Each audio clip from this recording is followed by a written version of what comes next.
Hey guys, it's Bill. Well, the traditional oilcloth, I believe, was a success.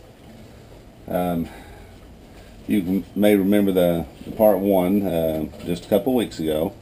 I took the cold pressed flax oil, which you can get that by pressing the seeds just as easily, but you can buy the cold pressed flax oil. It's really good for you to take. I refined it by shaking it in a jar pretty hard, and it aerates it and setting it out in the sun, letting it sun bleach.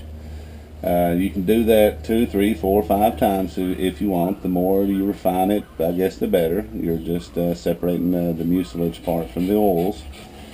And on the last video you saw me saturate this part of this t-shirt with the natural linseed oil. Well, this is what I've got. I don't know if you can hear that. This is just a cotton cloth.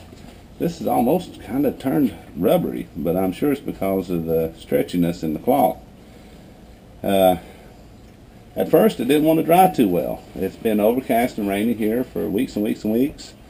So when I hung it up here that day after the video, I had to keep rotating it, because I'd come out and check it later on and all the oils would start coming down the cloth, and I'd rotate it, and just for days it just never dried. So finally, one good sunny day, I set it out on this grill right here, just like this, out on the rails of the porch, and just let the sun hit it one good whole day.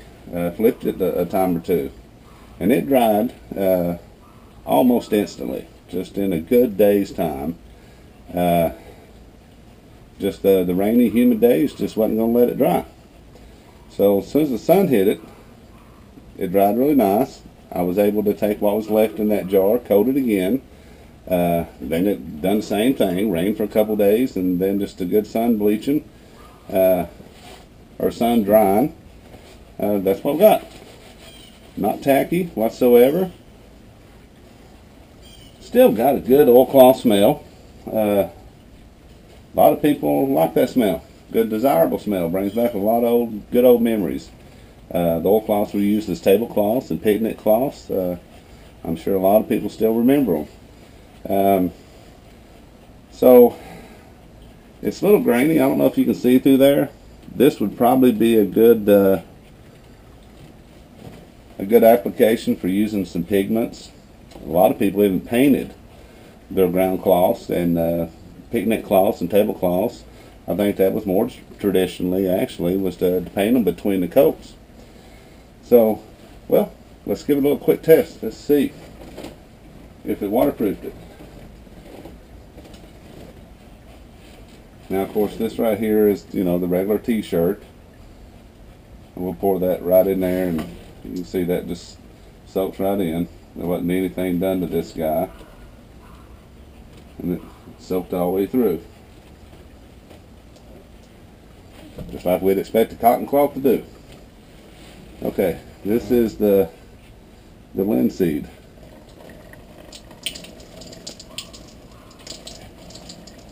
We're going to turn it over and take a look at the other side here in a second.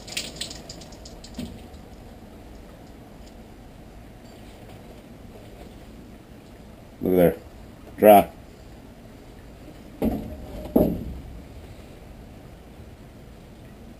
Completely dry on that side.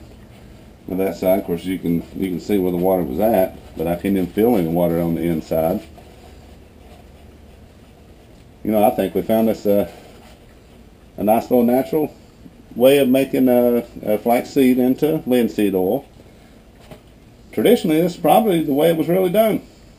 They probably didn't go to the grocery store or the hardware store and buy boiled linseed oil.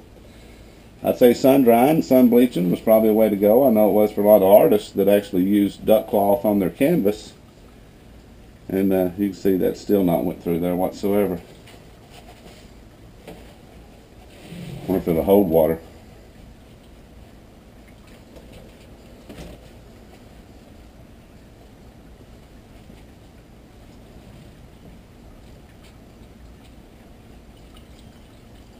Okay, that was asking a little bit too much. Alright guys, well, she's still dry. Just a couple little dots there. It obviously ain't gonna hold water. You know, it might with a third coat. You never know. Or some pigments put in there.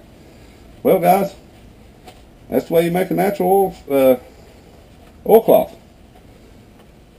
Now, I probably won't make it out of a t-shirt. I'll probably go ahead and buy me some more duck cloth, or I may even put me a coat of it on top of the tarp I've already got. So, remember, just cold flaxseed oil. You can buy it at the grocery store, just about anywhere.